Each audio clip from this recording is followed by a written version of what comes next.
The fifth Afrixam Bank Babacar Ndiaye Lecture under the auspices of the Africa Continental Free Trade Agreement took place on the 20th of October in Cairo, Egypt. That's 2 days ago, under the three pillars, that is, removing barriers, enabling trade and promoting confidence on the African continent. The sixth and first female president of Mauritius, Her Excellency Professor Ameenah Gurib-Fakim, who's also a biodiversity scientist, gave the main address focusing on the role of science, technology and innovation in transforming African economies under the Free Trade Agreement. And we welcome her now on Zoom. Her Excellency, thank you so much for making the time to speak to us this morning. Thank you so much. Good morning. So what is the role of science, technology and innovation in giving momentum to the African Continental Free Trade Agreement? What did you say about this in your address? First of all, I would like to say thank you to the Afrixam Bank for having given me the opportunity to address this very important lecture.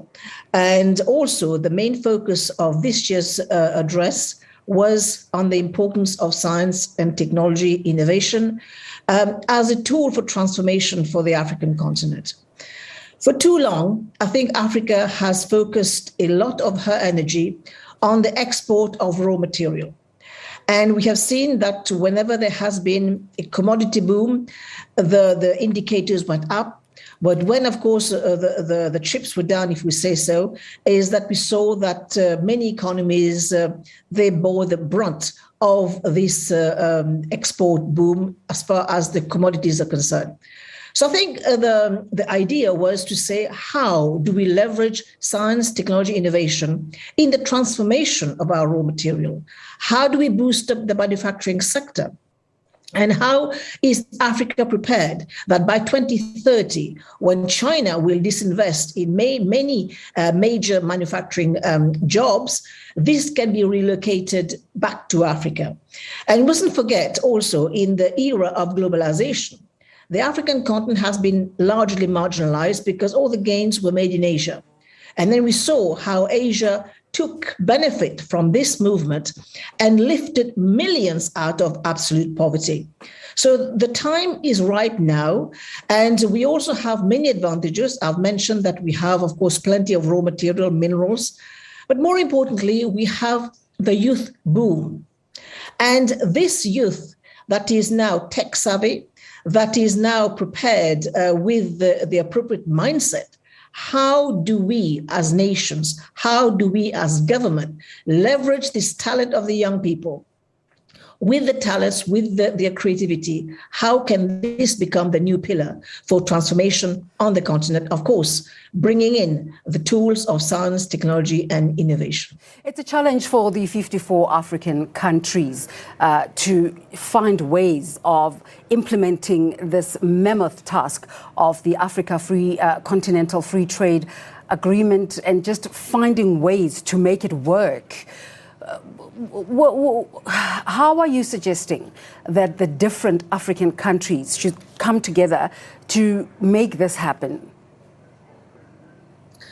I think we always say, we all look at the challenges of the Africa Free Trade Agreement. But, if we look at the European Union, it's taken them over 60 years to come to where it is. So we are starting, albeit at a deficit for the reason I've mentioned before. But I think if we look at the huge potential that the continent represents, 1.3 billion customers, consumers, and aiming to over 2 billion by 2050. So as I said in my lecture, the silver lining is in the potential. What does this represent? Continent. How do we start? It's already starting at the level of several regional blocks, but I think now we have to look at the entire continent as a huge internal market, and how we encourage trade. How do we look at all the issues that have prevented countries from trading, be it in agriculture, be it in energy, be it in water. All these issues matter for the continent. And I think we need to start somewhere. And I think that the time is right now that many countries have signed up. since the 1st of January. It's been ratified, and I think it's all up and rolling. And we have to see to it that we reap the benefit of these low-lying fruits which are already there, and which can really make a difference. Of course, we speak for the rest of the continent at this stage, but your country of origin, Mauritius itself, is considered one of the most modern economies on the continent. How is Mauritius contributing to the objectives of the continent through the African Union and through the Africa Free Trade Agreement to take the continental economy a level up? Mauritius is indeed very small, but I think that I have always said, and I will say it again, that we have a critical role to play, because for Africa to emerge, Africa will need partnership. And we are in the Indian Ocean. We can play a very important role to leverage that connectivity from what we have in terms of asset, of course, in terms of positioning in the Indian Ocean, how we can be that bridge between Africa and Asia. And we have many good lessons to share as well into how we did it and how we created the ecosystem, how we added pillars to the economy, and also how we can encourage the movement of people through our jurisdiction, movement of people, movement of good, movement of services. So we have a role to play, an important role to play, because we have contributed, in spite of our small size, we have contributed massively to the region and, of course, to the African economies globally. You're not only a former president, you're also the 2007 laureate of the L'Oreal UNESCO for Women in Science Awards. Just one of the big challenges facing not only the continent at the moment, but the world is the COVID-19 outbreak, the pandemic. What solutions does Africa hold in terms of fighting the scourge? Well, Africa already has been the poster child for not getting vaccines, if I may use this analogy. And I think this, as I said, poster child, because we need to invest in the medical, the health sector. I say investment because if we had done the investment about 15, 20 years ago, we may not be having this conversation right now. But Africa has got huge resources, floral, traditional knowledge.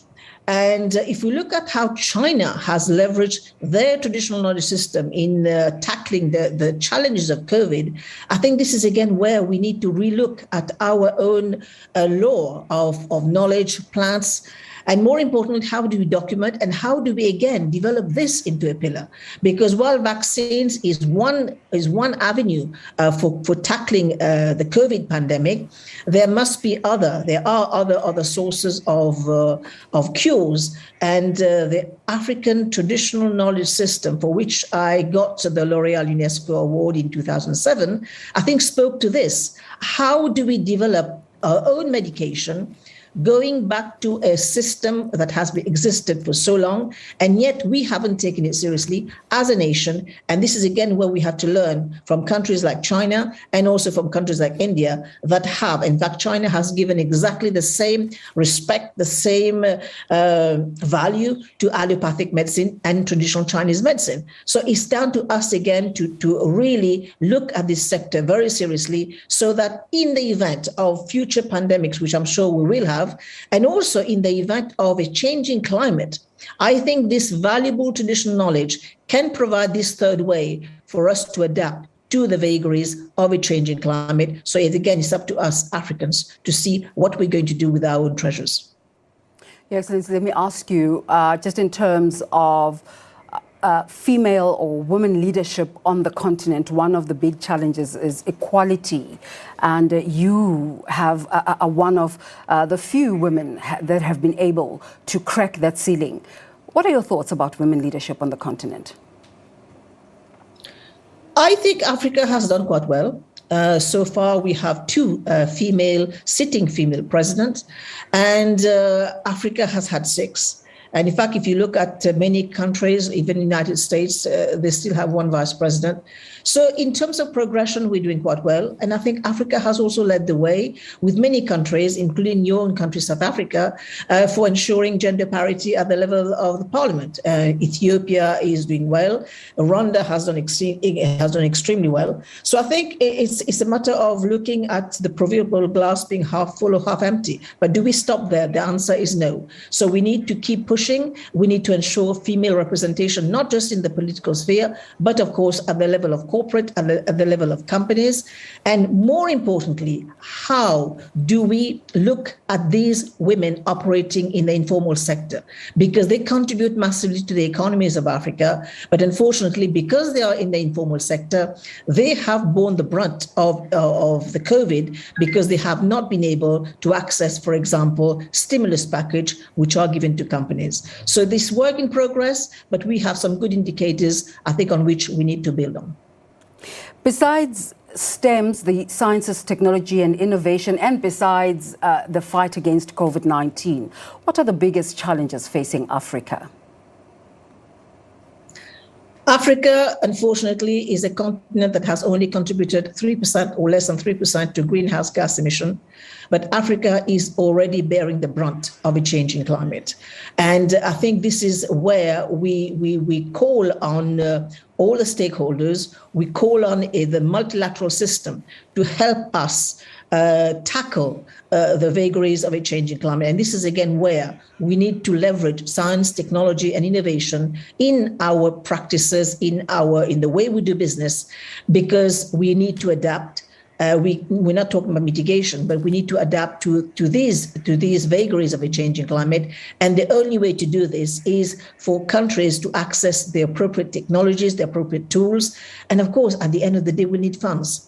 So as we go towards Glasgow, one thing that we're going to put on the table, I hope collectively as a continent, is to see to it that the Green Fund is capitalized and that we get access to the appropriate technologies, renewable energy, because at the end of the day, climate change is mostly due to the pollution that has taken place well before we actually emerged as nations, because we were under colonial powers, and the pollution has been carried out elsewhere, but we are bearing the brunt of it. But another thing that I would also like to point out is that while Africa has funded all the Industrial Revolution, she's about to fund also the transition to greener technologies. And I hope that she will reap the benefit of her resources, because rare earth elements, rare earth metals are very present in Africa. And the rare earth metal have already driven the mobile industry. But we hope that with our input in terms of this contribution, our continent will stand to gain. And again, it is not a charity. This is partnership. This is leveraging the appropriate funding so that we come out winning of this climate war, because it's a war out there. You're a politician and a scientist. What are you busy with these days? I'm busy advocating. I'm busy promoting girls in science and STEM, and I'm busy writing. I'm busy on many fronts. So I'm quite happy doing this in my fourth life.